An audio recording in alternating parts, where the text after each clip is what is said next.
Olá, sou Cassis Garbi. E eu sou a Juliana Garrido e esse é o podcast da Abracro. Podcast Abracro, mais ciência para seus ouvidos. O tema de hoje é o Dia Internacional da Pesquisa Clínica, que é dia 20 de maio e é celebrado nessa data por conta de um médico chamado James Lind. Acho que todo mundo que é do mercado conhece a história desse rapaz. Trouxemos hoje para conversar um pouco mais sobre esse tema, Andresa. Obrigada, gente, pelo convite. É um prazer estar aqui com vocês. Eu sou Andresa, sou médica oncologista pediatra de formação, mas fiz toda a minha carreira em pesquisa clínica e tenho total paixão aí pela atividade. E a Marina. Olá, gente. Obrigada também pelo convite. Difícil me apresentar depois da doutora, carinhosamente chamada de doutora. Meu background é em gestão, estudei matemática também, me especializei em planejamento e supply chain e só tenho apenas 3 anos de pesquisa clínica, mas igualmente apaixonada. E a gente queria escutar um pouquinho de vocês, então, qual que é a importância da pesquisa clínica? Se cada uma puder falar um pouquinho, assim, para você, o que é importante. Putz, falar bastantão, hein? Importância da pesquisa clínica, acho que a importância da pesquisa clínica para mim começa antes mesmo de entender o que era a pesquisa propriamente dita. Quando eu tinha 11 anos, eu perdi uma prima muito querida e na inocência de criança para mim era, sei lá, foi difícil digerir. Entendi. Que ela era muito jovem e que não tinha alternativa ali. E naquele momento eu decidi que eu ia ser médica com 11 anos. E aí, assim foi. Fiz a faculdade de medicina, né? Comecei na faculdade de medicina. Aí, achei melhor cuidar de criança, mais legal que cuidar de adulto. Fiz a residência de pediatria. E aí, na residência de pediatria, me deparei com um mundo onde a gente tem, sei lá, até 90%, dependendo da especialidade, de prescrição off-label, né? Falta pesquisa e tem muita coisa off-label. Seguimos, foi para fazer a residência de oncologia pediátrica. O universo de oncologia pediátrica, doença rara, né? Pesquisa clínica em população pediátrica, as dificuldades aumentam muito. Então, na época, eu lembro que a gente tinha, assim, 20 anos de história, tinham sido dois estudos clínicos iniciados com o objetivo de provar eficácia especificamente na população pediátrica. Então, a gente depende muito, né, do plano de investigação pediátrico, depende, né, de ter interesse na molécula por conta da população adulta para poder fazer valer em criança. Então, tudo isso, né, fez, é aqui que eu quero trabalhar, é aqui que dá para fazer diferença e não é ser médico que você faz diferença, é atuar em pesquisa clínica. E aí foi que eu decidi, fui para fora, fiz um fellow de pesquisa clínica, voltei para o Brasil, fiquei como gerente médico do departamento de pesquisa do GRAC por 5 anos. Lá fiz doutorado, fiz MBA para aprender um pouco de gestão, médico não sabe como é. E no GRAC eu recebi a proposta da IQVIA, fui para a IQVIA, fui atuar como gerente, como diretora médica associada ao departamento de relacionamento com centros de pesquisas e participantes. E aí você começa a entender o quanto a gente acha que, né, tá faltando pesquisa e no Brasil tá faltando muita pesquisa. Então, assim, a gente tinha uma meta lá de dobrar o número de estudos clínicos e difícil, você tem que convencer a global num cenário brasileiro que tem todas as suas dificuldades. Então, assim, é um cenário apaixonante. E aí, na IQVIA, a IQVIA foi procurada, na verdade, né, pela DASA, para fazer uma consultoria, que a DASA estava se estruturando aí como um ecossistema da saúde e entendeu que faltava o pilar ali de pesquisa clínica. E eu fui fazer a consultoria para a DASA entender, né, as necessidades, né, e as fortalezas para atuar nesse mercado. E no final dessa consultoria eu recebi a proposta para ficar na DASA, então hoje estou como superintendente médico do departamento de pesquisa da DASA. E lá vejo vários, né, propósitos, assim, pessoal e com a empresa, né? A empresa se propõe aí a ser a saúde que as pessoas querem, né? E que o mundo precisa, e isso tem muito a ver com a pesquisa clínica. Então, assim, falar de importância, vamos voltar, né? Contei toda a história aqui. Falar de importância, eu entendo que, pessoalmente, para mim, tem uma importância suprema, né, nesse cenário de desenvolvimento profissional. Então, a pesquisa clínica, sim, é uma oportunidade de você se desenvolver profissionalmente. Como cidadã, entendo a pesquisa clínica como uma oportunidade de acesso a uma terapia que não está disponível, né, e que pode ser nem sempre eficácia, mas pode ser uma melhor qualidade de vida, pode significar várias coisas. Então, você participar antes que ela esteja disponível na prateleira da farmácia e isso, às vezes, você não tem o tempo, né, para ela estar lá disponível para você. Acho que você tem a oportunidade de ter um cuidado muito mais minucioso. A gente tem vários trabalhos mostrando que o paciente de pesquisa clínica, ele é melhor assistido, né? Pelo menos de uma forma mais frequente e etc. Acho que como participante de pesquisa, você se torna mais protagonista ali da sua história, você é envolvido nas decisões. Então, e fora a oportunidade de você participar né, contribuir aí com a inovação da medicina. O que mais? De importância, como gestora, para finalizar. Acho que, como gestora, com certeza, a prática de pesquisa clínica atrai investimento, né? Pensando em país. É acesso à saúde. E para você, Marina? Bom, para mim é vida. Eu acho que a gente acabou de sair de um estado de guerra, né? Estamos aqui conversando certamente porque a pesquisa existe. A gente assistiu um cenário bem difícil no nosso país e a ciência salvou o nosso país e colocou o nosso país como protagonista. Né? Isso me dá muito orgulho de ter vivido essa história, apesar do meu pouco tempo de pesquisa clínica, ter vivido e aprendido no estado de guerra. Né? Me trouxe assim um ar de propósito muito forte, porque eu vim de outros mercados, né? Eu já trabalhei em multinacional de cervejaria, de bebidas, já trabalhei no mercado de construção civil muitos anos, vivi por conta da minha família o mundo assistencial, mas as pessoas que vivem o mundo assistencial dificilmente têm noção do que é pesquisa, que acabou virando um assunto que chegou em todo mundo por conta da pandemia. Né? Então, acho que para mim, se fosse uma palavra assim, é vida. Acesso, sem dúvida. A gente dentro da InTrials posiciona muito a empresa com essa questão de saúde pública e de acesso. E aí, o que eu consegui casar muito com o meu background é que no momento em que eu entendo cadeia, a pesquisa é o início dela.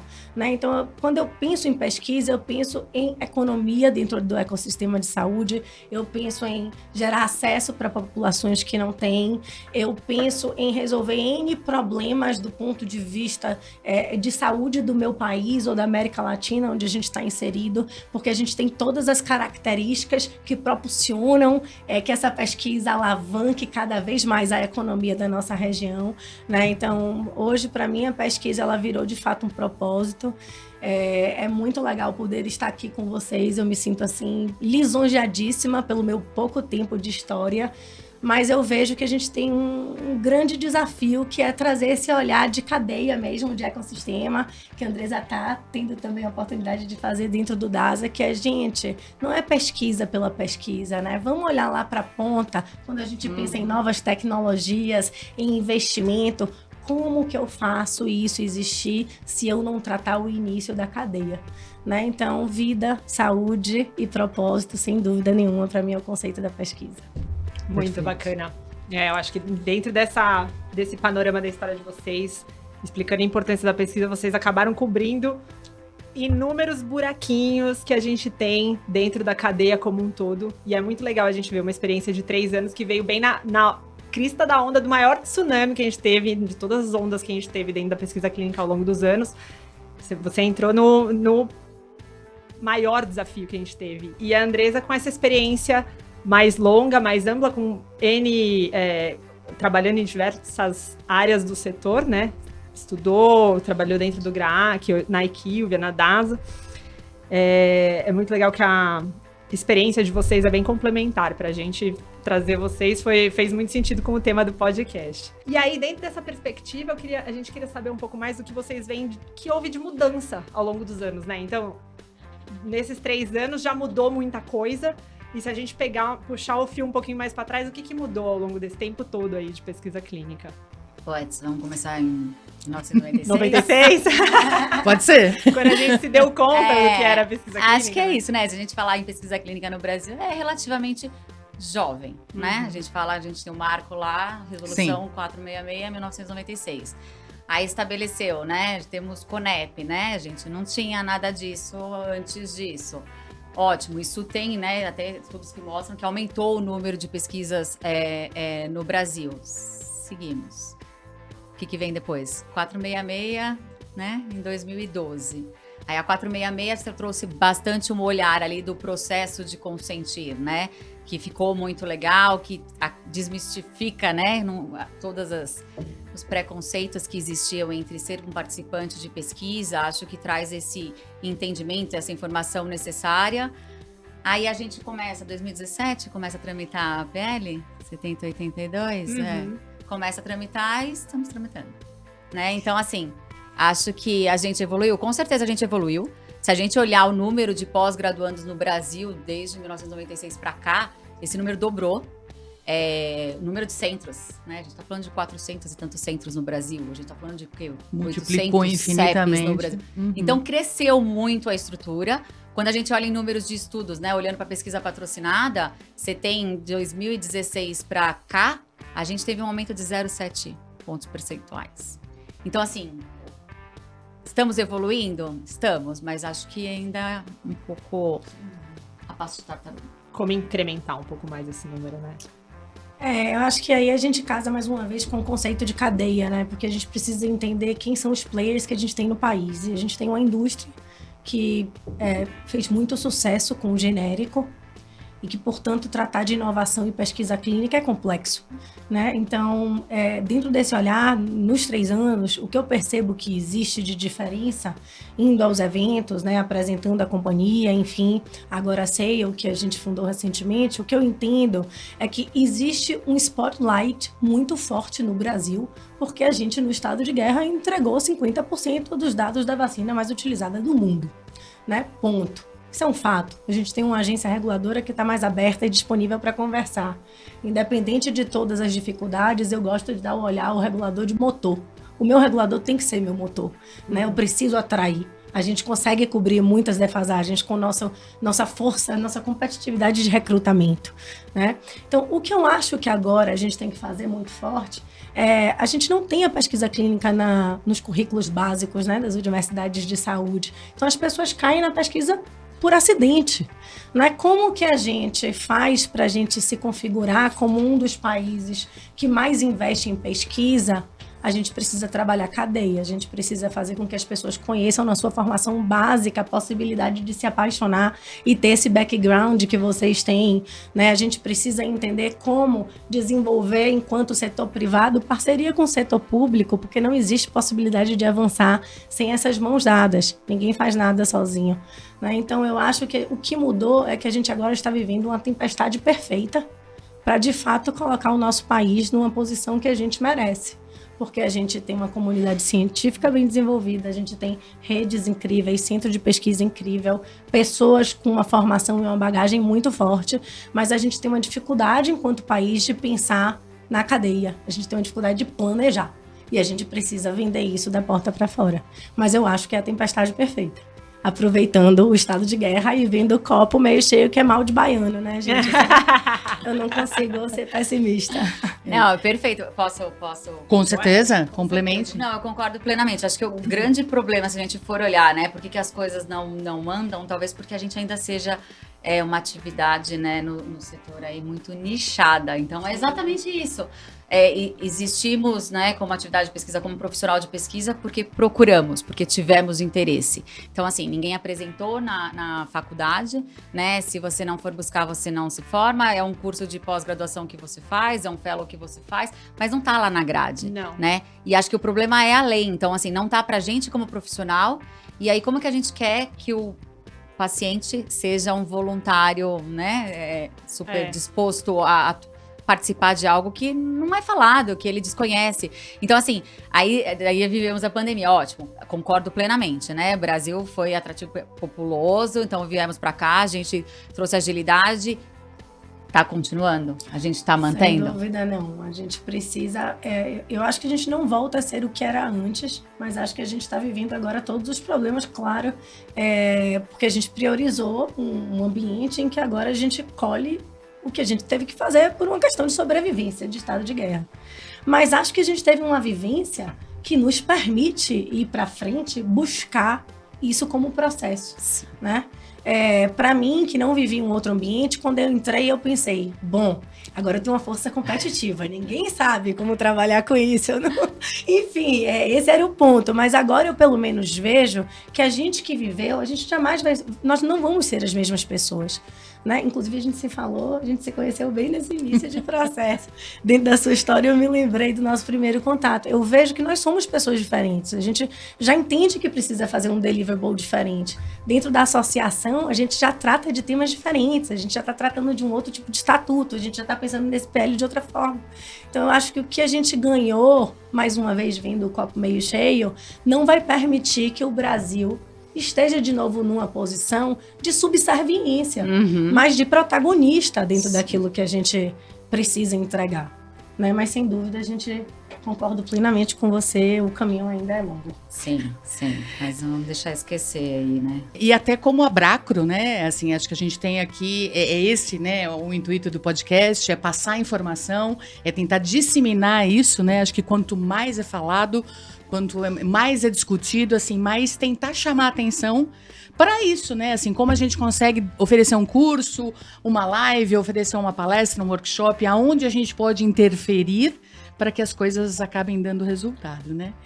E aí, só pegando um gancho, vocês começaram a falar um pouquinho, as perspectivas, né? Assim, se a gente for pensar numa linha de tempo, tirando, assim, passamos pela tempestade, ainda tá movimentado, mas o que vocês veem, né, assim, para um futuro? Até podem falar, assim, o que seria o ideal, né, o que eu gostaria que fosse e o que vocês imaginam. Não, pode ser. O cenário mundo, eu acho que a gente caminha bem, né? A gente tem aí as possibilidades de novos desenhos de estudo que traz, assim, eu estava até comentando, para a oncologia pediátrica, né? Várias oportunidades de você flexibilizar, de você ganhar agilidade com esses desenhos que permitam que você, né, pense em desenvolvimento para drogas para essa população pediátrica, né? Da oncologia pediátrica. Então, assim, aproxima, acho que tudo isso aproxima muito mais a pesquisa clínica da prática assistencial, que é o modelo ideal, né? A gente não pode viver nesse mundo bolha que a gente vive de pesquisa. Então, assim, acho que tem todo um movimento de mundo. A pandemia ensinou muito isso, né? Não dá para querer que o cara viaje muitos quilômetros para fazer parte da pesquisa, se é isso que tem. Não é isso que tem, né? Vamos pensar, então, vamos criar alguma coisa diferente, um processo diferente, uma estrutura diferente, um desenho de estudo diferente. Isso. Né? Então, assim, pensando, né, de fato, no como fazer esse cenário, assim, acontecer de uma forma melhor. Então, acho que em termos de mundo, a gente tá caminhando, não vejo coisas diferentes que a gente poderia pensar, sei lá, que não acontece no mundo. O que eu vejo é no cenário brasileiro, a gente até participa muito pouco, né, do existe de pesquisa aí no mundo, e é um país de muita oportunidade, né? Sim. Quando a gente fala de Brasil, a gente tá falando de uma população, agora é sexto, não é mais quinto, né? País mais populoso do mundo. A gente está falando do 8º mercado farmacêutico do mundo. Tem muita Fora indústria. A miscigenação da nossa população, os custos daqui em relação ao mundo, muitas vezes são mais baratos do que fora. Competitivíssimo, sim. Nossa diversidade étnica é maior do que Estados Unidos, é maior que a Argentina, a Austrália, vários países da Europa. Então, assim, a gente tem um mundo de oportunidade, um cenário muito propício para pesquisa clínica, fora essa questão do custo, fora a questão da gente ter profissionais bons, ter centros de pesquisa bom. A gente tem uma Anvisa, que a gente não pode negar que, de fato, né, faz parte lá do ICH. Então, assim, acho que o cenário é otimista, mas a gente precisa melhorar e manter as melhorias que a gente obteve aí nessa história toda da pesquisa clínica. Eu acho que eu posso falar, na minha visão, enquanto empresa, né, enquanto executiva, enquanto empresária, mas enquanto associação, porque são frentes e expectativas diferentes.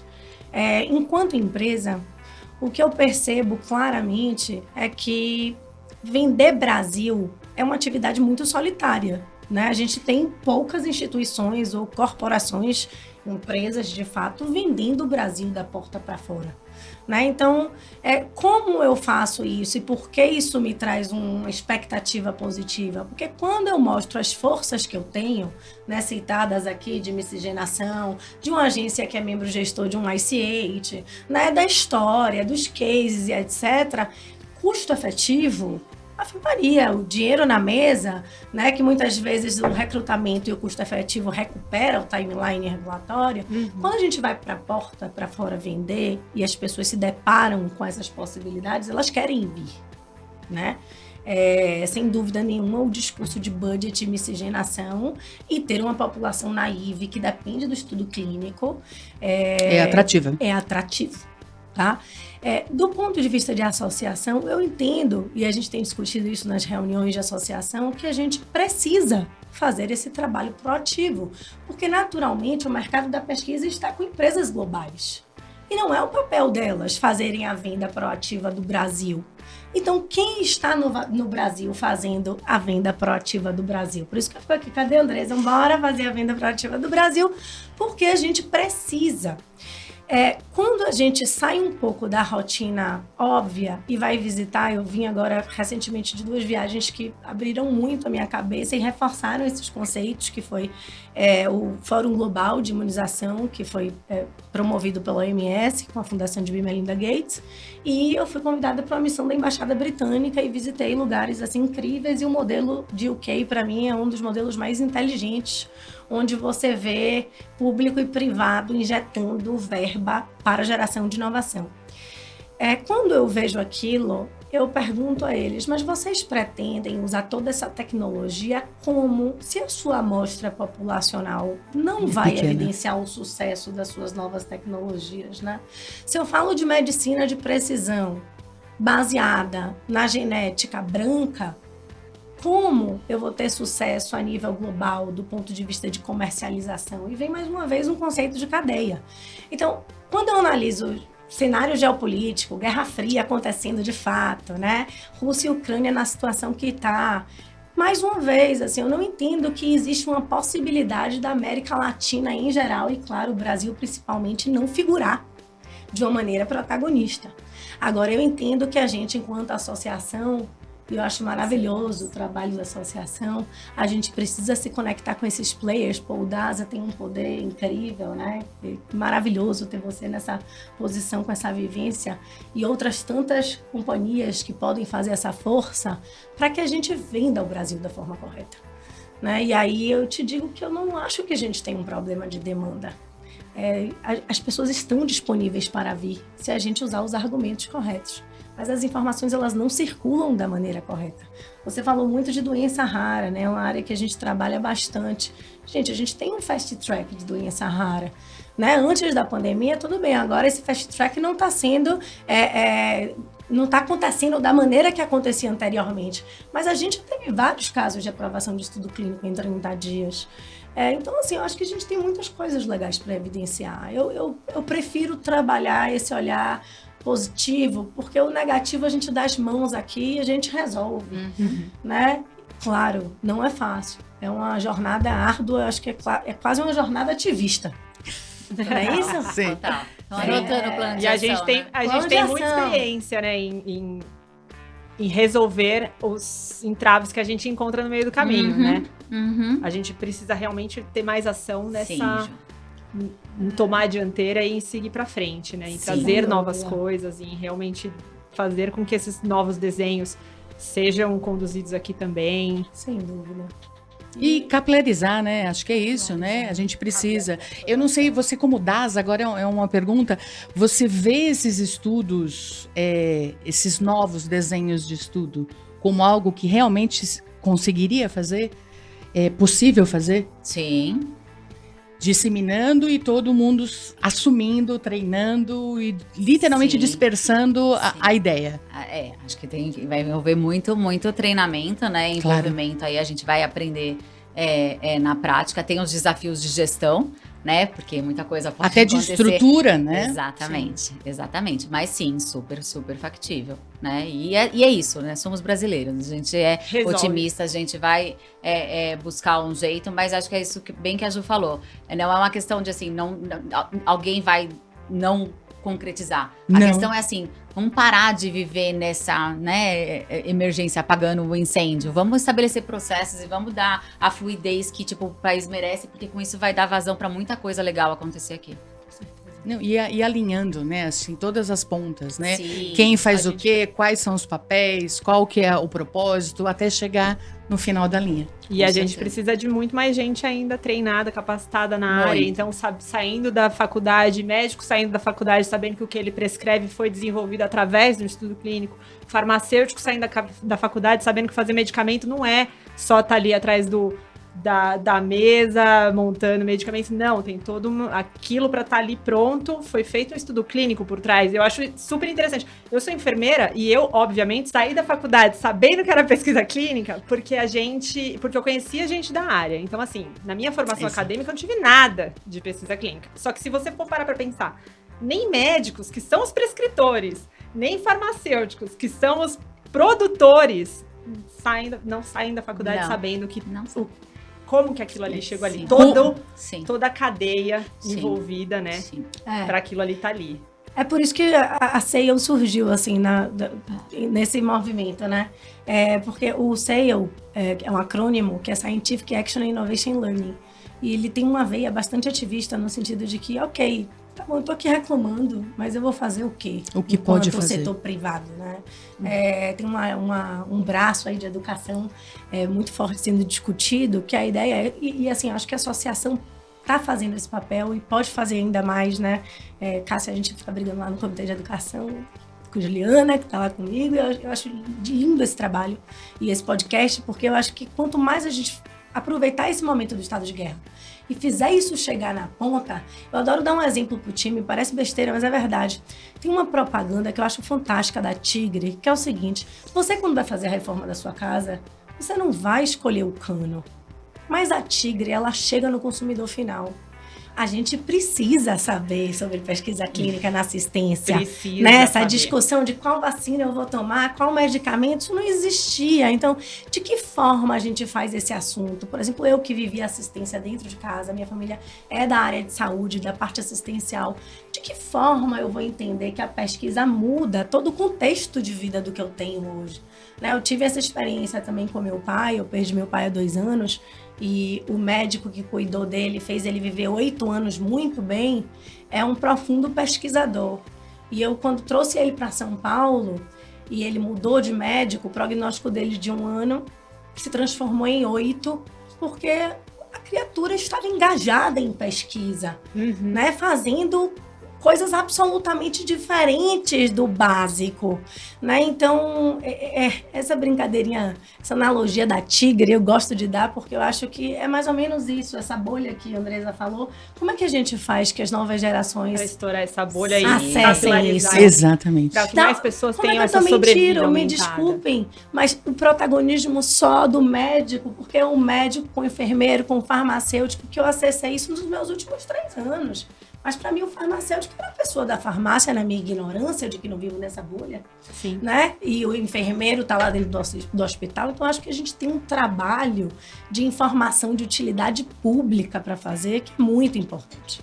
É o tal do fazer barulho positivo, né? Super, e capacitar todos os profissionais, né, para que isso seja mais uma alternativa, uma opção aí na carreira dele. Dá para você fazer uma carreira feliz aí nesse cenário. E educar o paciente, né, gente? A gente precisa educar a população para... Pra que mesmo eles... Exato. Eu ia puxar esse gancho. Quando você mencionou a Tigre... Não é voluntário. Quando você mencionou a Tigre, essa questão que a gente fala sobre a divulgação, a propagação do que é pesquisa clínica, eu lembrei daquela propaganda que fizeram para conscientizar sobre os caminhoneiros, que era uma época que tava todo mundo atacando os caminhoneiros, e a frase da propaganda era assim: se tá na mão, veio de caminhão. Fantástico. E eu queria muito ter um gancho para fazer isso do medicamento. Meu Fantástico. filho, você tá tomando esse remédio, veio de uma pesquisa clínica. É maravilhoso. E aí você, realmente, para quebrar essa cultura de que é uma coisa maléfica, de que ser cobaia não é tão legal. Bota no roadmap de Fernando, campanha de marketing pra frase nova. Se tá na mão, De beijo, pesquisa posicionamento. Amanhã clínica, tem né? reunião, hein? É agora. É agora. Mas é verdade, porque a gente tem que trabalhar com todos, né? Então, assim, é centro de pesquisa, é médico, empresas trabalhando e paciente. Se a gente não Sem tem dúvida. paciente, não vai fechar. Sem dúvida. Exato. E os pacientes também entram num outro gargalo que a gente tem, que é o seguinte: muitas vezes a gente vê muitas histórias, muitos casos midiáticos de pacientes indo atrás de medicamentos e de tratamentos sem comprovação científica, caindo nas mãos de charlatões, Sem de dúvida. tratamentos que não são benéficos, que não têm comprovação. Por quê? Porque também há uma falta de informação para esses participantes, para esses pacientes, para nós mesmos, então, para as nossas famílias. A gente vivenciou isso em diversos episódios ao longo desses últimos anos. Quem trabalha na área da pesquisa clínica fica até arrepiado quando Sem ouve dúvida. esse tipo de história. Mas quem não é, realmente acredita que aquilo é alguma coisa benéfica, que pode ser factível. Então, além da formação do profissional de saúde, realmente tem que ter essa conscientização da população em geral para poder... Sem dúvida. E é tanta discussão, né? E no fim do dia você para pra pensar a pesquisa, você fala, tipo, meu, imagina aí num setor que seja tão regulado, tão monitorado, tão, né, supervisionado, igual é. Part 11. Sabe assim? Você pensa nas Não legislações que a existe. gente tem, termo de consentimento. Sim. E a gente traz isso pro nosso dia a dia, né? A gente traz isso pra dentro da nossa casa, quando a gente vai fazer as coisas assim, a gente é... Quem trabalha na pesquisa clínica geralmente é um pouquinho mais quadradinho para algumas coisas, não consegue... Você sabe que eu acho que isso também é um ponto que a gente precisa fazer transformar. Eu não acho que se transforma sozinho, mas para mim, do ponto de vista de gestão, a gente precisa mudar a forma como acontece o plano de carreira dentro da pesquisa clínica. Porque a gente diz assim, o cara entrou, ele é um excelente CRA, e aí ele vai subindo enquanto CRA, e ele vira um project manager, e aí ele vai assumindo cargos de gestão sem necessariamente ter um background de gestão, enquanto ele é um super especialista. E aí isso muda, obviamente, a própria condição da gente se posicionar sobre esse tema. E fazer muito mais um by the book. E tá dentro desse quadrado que você fala, Juliana, ao invés de sair disso como... deixa eu criticar isso aqui que eu tô fazendo. Deixa Como eu posso mudar fazer aqui essa melhor? rota. Será que se eu fizer diferente Tem vai ser caminhos melhor ou vai distintos ser que eu não pior? tô ferindo o guia de boas práticas clínicas. Esse ensaio de reflexão e de trazer para quem assume um cargo de gerência um background de gestão, como a Andresa foi lá estudar, isso é fundamental para a gente sair também dessa inércia. Até porque Né? todos esses guias que a gente fala, eles são documentos vivos, né? Sem Eles são dúvida. revisados. Às Sim. vezes o que fazia muito sentido lá atrás, eu tenho esperança de que daqui uns 15, 20 anos a gente vai estar aqui gravando um podcast, talvez no metaverso, mas a gente vai estar falando sobre, nossa, a gente usava, lembra do ICHDCP? Nossa, hoje a gente faz tudo em real world, sei lá, a gente não sabe o que vai ser, mas às vezes o que tá lá, se a gente não questiona os nossos processos, se a gente não repensa, às vezes a gente não tá alinhado com a nossa necessidade atual. A gente fica travado lá atrás. Então, também, realmente, tem que ter essa reflexão. Será que esse guia, esse procedimento operacional padrão aqui que eu tô seguindo, será que a gente precisa revisar ele? Não Sim. tá mais de acordo com as nossas necessidades. Ele tá travando a gente. Ele tá limitando a nossa... O que está ajudando ou o que não está, né? É. Assim, o quanto que é efetivo, na verdade, né? Sem dúvida. Sem dúvida. Muito bem. Vamos pro moral? Aí é com elas. E aí? Qual que você... contribuam com a gente nessa...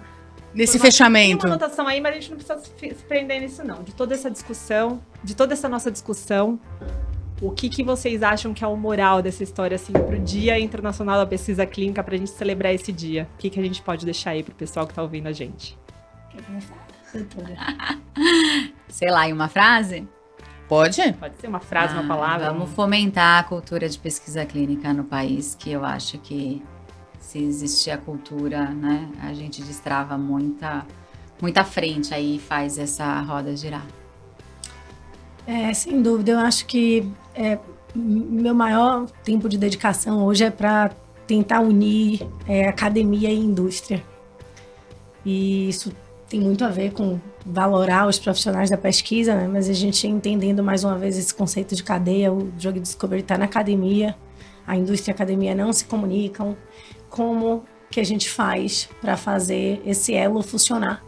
Não é um problema só do Brasil, é do mundo.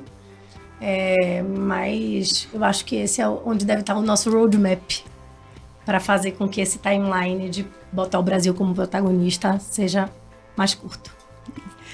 Eu acho que para amarrar é o que eu falei, né? Acho que é fazer barulho, mas fazer barulho com gente que sabe e tentar disseminar e arrastar novas gerações, né? Porque, que nem eu comentei, em algum momento a gente vai sair, né?